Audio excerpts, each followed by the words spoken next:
Welcome to another year at Hogwarts. I got a real treat for you today.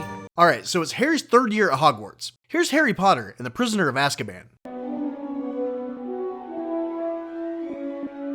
I solemnly swear that I am up to no good. So we see that Harry's back at his aunt and uncle's house, where he risks getting kicked out of school for breaking the rule about using magic outside of Hogwarts instead of just using a flashlight. And the light is apparently waking up his Uncle Vernon. Are you deaf? Put that light out. And the next morning, when Vernon's sister Marge shows up, we see that she's just as nice as he is. He'd have been straight into an orphanage if he'd been dumped on my doorstep. She badmouths Harry's parents, orders him around, and tries to get the dog drunk. I'd like a nice cup of tea or a large brandy. And Harry doesn't like this, so he makes her fatter than she already is, which pops off a couple of her buttons and knocks Dudley the fuck out. And she ends up inflating and floating away, but her clothes magically stay intact. Mostly. Clearly, it's full of dark magic. Vernon and Petunia are flipping the fuck out, but Dudley could give a shit, and acts like he sees stuff like this every day. So Harry packs his things, and we find out that he stupidly told the Dursleys that he can't do magic there, but for some reason, they still let him have the bedroom. Purely out of the goodness of our hearts. But Harry's not worried about that right now, and just runs away to the park, but the lights and the playground equipment start acting strange, and that's when Harry sees a big-ass black dog that looks like it wants to eat his face off. If there's something wrong with the bitch, then there's something wrong with the pup. But he's saved by a ghost bus that services homeless wizards and is driven by a blind guy. This is very wise. We see that someone has escaped from the inescapable prison Azkaban, and now everyone in the wizarding world is looking for this guy Sirius Black. He's a murderous raving lunatic. He arrives at the Leaky Cauldron, barely. And this is an inn for magical people, and somehow the Minister of Magic, Cornelius Fudge, is there waiting on him. Do you have any idea how serious this is? He says that he knows what he did to his aunt, but it's cool. So even though he isn't allowed to do the simplest spells outside of Hogwarts, Can't let you out, Hedwig. I'm not allowed to use magic outside of school. they don't care that he assaulted some chick and exposed magic to any muggles in the area who might have seen a giant inflated woman screaming her lungs out. Oh, don't mind that. It's just the cat. Even they aren't that thick. When last year, they were threatened with expulsion for flying a car in broad daylight in the center of London. This record is against him. He says that he fixed Marge and wiped her memory, and he even picked up Harry's school books for him. But you gotta wonder how he's got so much free time for all of this when he's got a known murderer on the loose. Must be because Harry's famous. Celebrity is as celebrity does. But the next morning, one of the books tries to eat him. Turn to page 394. Then he goes downstairs to see Hermione and the Weasleys, because apparently he decided to run away from home the day before school started. He's always doing that. Arthur Weasley then pulls him aside and lets him know that he's in danger because Sirius Black might be looking for him. He's one of Tom's servants, and thinks that Harry might be getting in the way of him coming back. Scared Potter. You wish. On their trip to school, the Hogwarts Express stops. It freezes over, and then a ghoul comes in their cabin and starts sucking on Harry's face. Oh look, Potter, you got yourself a girlfriend. But there's some random dude passed out in their cabin, and he wakes up and uses a flashlight wand on it, and it fucks off. Unless you'd rather stay, of course. The ghoul was one of the security guards from the prison that Sirius Black escaped from, and the passed out guy was Professor Lupin, their new defense against the dark arts teacher. God, this place has gone to the dogs. Wait until my father hears that Dumbledore's got this oaf teaching classes. And a drunk too, no doubt. When they get to school, Dumbledore tells them that the Dementors will be there until Sirius Black is caught, because a year at school without the headmaster warning you of all the things that could kill you would just be really weird. To everyone who does not wish to die a most painful death. There's no Hogwarts without you. In Divinations class, Hermione plays a game of peekaboo with Ron and Harry. Where did you come from? And then Professor Trelawney tells Harry that he's gonna die because he has a dog shape in his tea. But he doesn't say, hey, there's a big black dog stalking me at the bus stop. It might be about that. You think so? Hagrid also got a promotion, and in his class, he wants him to pet a hippogriff, a creature that'll kill you if you don't kiss its ass before you touch it. Ew. It's just a metaphor, dude. Harry earns its respect and gets to pet Buckbeak. Malfoy gets jealous that Harry got to ride it, so he tries to touch it without treating it like a princess. So it attacks Malfoy, hurting him, so Hagrid takes him to the nurse, leaving all these children with an angry animal. What do they think they're doing? In Professor Lupin's class, he has them face something called a boggart, a shapeshifter that turns into the thing you fear the most. But he teaches them a spell that makes it look stupid. Ridiculous! And later, all the students are taking a field trip into town to go shopping and get lunch. And I'm really betting that Harry wishes that he told Vernon that he could bring Marge back if he signed his permission slip, because he's not allowed to go. so they can go into the dark forest with a bunch of dangerous creatures. Kids can do things in class that might kill them. They won't cancel Quidditch matches when Harry's about to die. And they won't close a school when kids are being attacked by a monster. But Harry can't go to the candy store without a permission slip? Yeah, pretty much. But you'd think that they would have canceled the trip because Sirius was spotted in the area. It may just be the last thing you ever do. But when all the Gryffindor people come back, they see that the opera singer that guards their door is missing. Her painting got scratched, and now she's a couple paintings away hiding behind a hippo. Sirius Black! But I guess none of the other paintings saw it, despite them being nosy bastards. Watch it there, boy. So the professors seal the gates, locking the murderer in with the children. But they make them all sleep in the Great Hall so they can keep an eye on them. It's like ringing the dinner bell, for Christ's sake. The next day, Professor Snape teaches them about werewolves, and Malfoy sends Harry a love note. At least someone's enjoying himself. And then at a Quidditch match, they're playing in a storm where kids are getting electrocuted and their brooms are being set on fire. Oh, I bet they don't need a permission slip for that. There are also Dementors flying around, and they attack Harry again.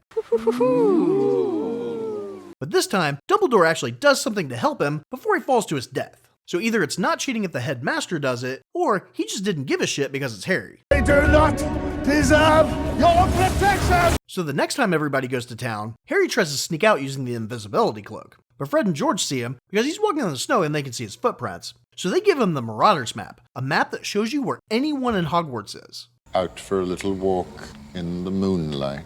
So he goes to meet up with Ron and Hermione, but Malfoy and his friends are fucking with him. So Harry attacks him, but somehow doesn't leave footprints in the snow this time. What you fell over for? I won't have this namby-pamby, wishy-washy nonsense about not beating people who deserve it. They just happen to get back into town right as the Minister of Magic shows up and says that Sirius Black is after Harry, so he stalks him into a bar. These shrunken heads won't let Ron and Hermione in because they're underage, but didn't question the door opening and closing by itself right before they came in. Who is it? Show yourself. So he overhears McGonagall talking about how this guy Peter Pettigrew was killed alongside Harry's parents. She also says that Sirius Black is Harry's godfather, and this upsets Harry. Why? I mean, it is kind of a weird way to find out your parents were Catholic. They think of us as a passé, archaic institution. So he runs off, knocking over a bunch of caroling midgets, and has footprints again. So his friends chase him. They catch up to him and find him crying, sort of. And he swears that if Sirius finds him, he's gonna kill him. Oh, I'm so scared. That's right, a known murderer that every wizard fears is gonna get taken out by a teenage boy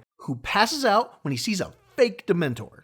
I mean, you actually fainted. Does anyone have any orange slices? And this happens when Professor Lupin is teaching him how to use the Patronus charm, which is a spell that turns happy memories into guardian angels or some shit. What a load of rubbish. So he tries it again, and it works, just not as strong as he hoped. But the spell might be harder for him to do because he had such a crappy childhood. I should think you'd be a little more grateful.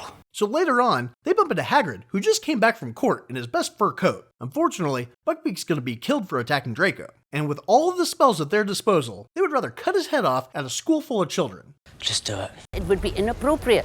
So that night, Harry pulls out the Marauders map and sees that guy Peter Pettigrew, the guy that Sirius Black killed, is walking around the school. And it's a good thing that McGonagall went into such detail about Pettigrew. Little lump of a boy. Because now, Harry knows something's fishy. He goes to find him, but only finds an empty hallway. At least until Professor Snape finds him. But Lupin gets him away from Snape and yells at him for wandering the halls at night alone when there's a murderer looking for him. Yeah, I didn't think about that. But Harry doesn't question how Lupin knew that this was a map or how he knew how to use it. Harry just tells him that he saw a dead guy walking around the castle, and Lupin doesn't look into it to see if he's right. I don't pretend to be an expert, Harry. The next day, Professor Trelawney tells Hermione that she sucks, so she throws a baby fit and runs out. Then Harry takes the crystal ball back to the professor after class, and she has a vision, but apparently doesn't remember them when they're done, which makes them pretty useless without a witness. What the hell are you babbling about? So they go see Hagrid right before Buckbeak's about to be decapitated, but they run into Malfoy and his friends, and Hermione punches him in the face. So he runs away like a little bitch. I didn't mean to offend you or anything.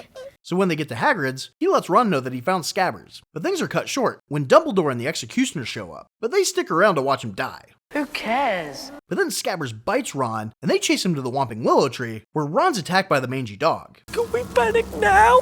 Ron gets dragged into the tree, but when Harry and Hermione try to follow, they get the shit kicked out of them by the tree, but then thrown into the hole that luckily has a slide going down.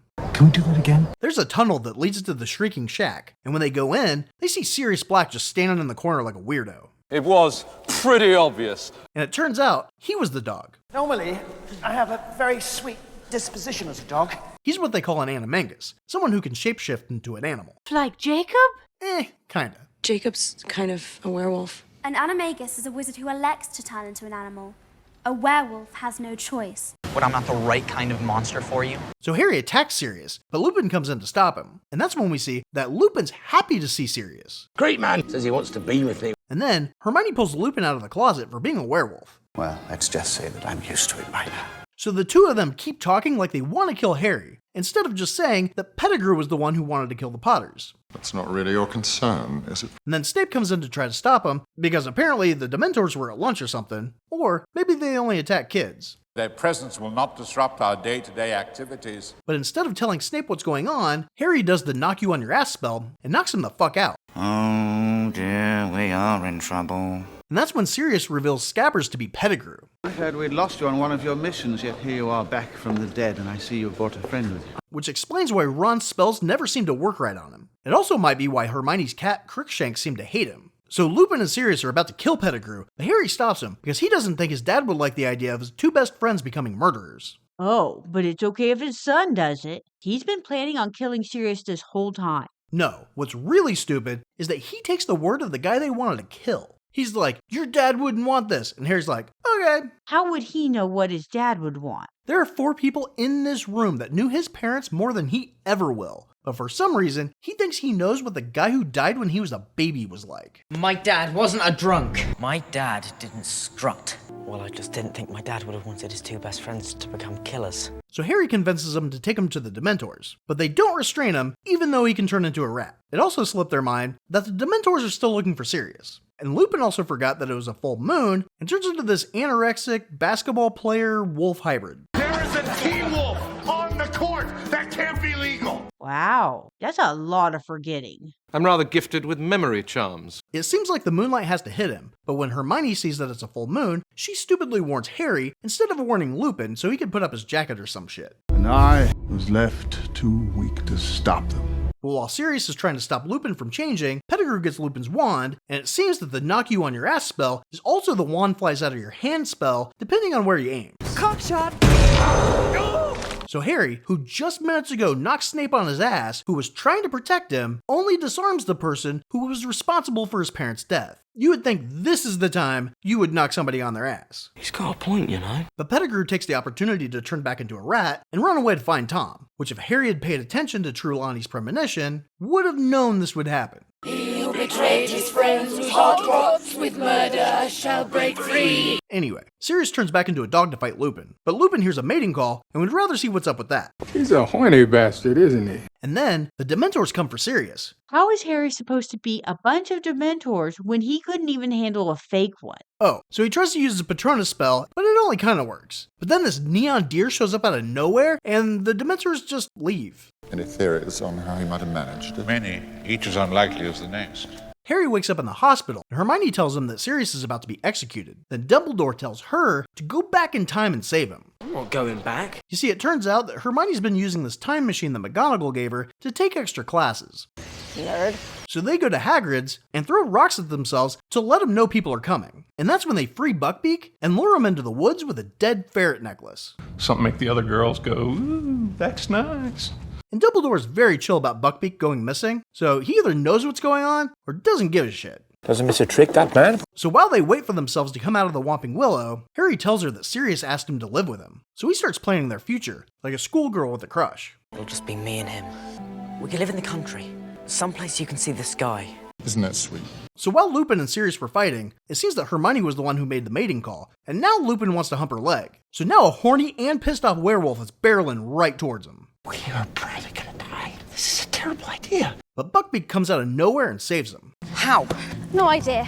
So Harry goes to the exact spot where he saw the deer and tells Hermione that he swore it was his dad that conjured it, but then wonders why he's not showing up. But Harry, your dad's Dead, I know. But then he conjures the spell and tells Hermione that he knew he could do it because he already saw himself do it. Perfectly not confusing. Now they know they have to go save Sirius, but they have to be quiet. So Hermione screams at the top of her lungs while they fly on Buckbeak. No one was screaming, Harry. And then they do it again after the jailbreak. It's like trying to catch smoke. Like trying to catch smoke with your bare hands. Then, Sirius flies away on Buckbeak right before the bell rings. Then they run back to the hospital and gaslight the shit out of Ron. What's he talking about, Harry? I know. In the morning, Harry goes to see Lupin, who tells him that he's quitting because parents wouldn't like the idea of a werewolf teaching their kids. But considering everybody in the wizarding world uses Latin for all their spells, they should have just saw his last name and went, oh, that guy's a fucking werewolf. No one speaks Latin, it's a dead language. He also gets a new broom in the mail because I'm really sure that Sirius knew that his broom was destroyed by the Dementors. Why didn't they just take brooms to save Sirius? Shut up, if they didn't go back in time, Buckbeak would be dead. The real follow-up questions are, why wasn't he guarded at all from the professional prison guards? And also, why would he decide to fly away at the exact moment everything's flying towards the castle to kill him? Are you incapable of restraining yourself, or do you take pride in being an insufferable know-it-all? Reveal your secrets. For now, it's out in the open for everyone to see. It's among the darkest omens in our world. Intriguing, isn't it? Will you join me, please? Come on, don't be shy. Now, come and join the big boys. Okay, quickly, hurry up, okay? You're gonna suffer, but you're gonna be happy about it.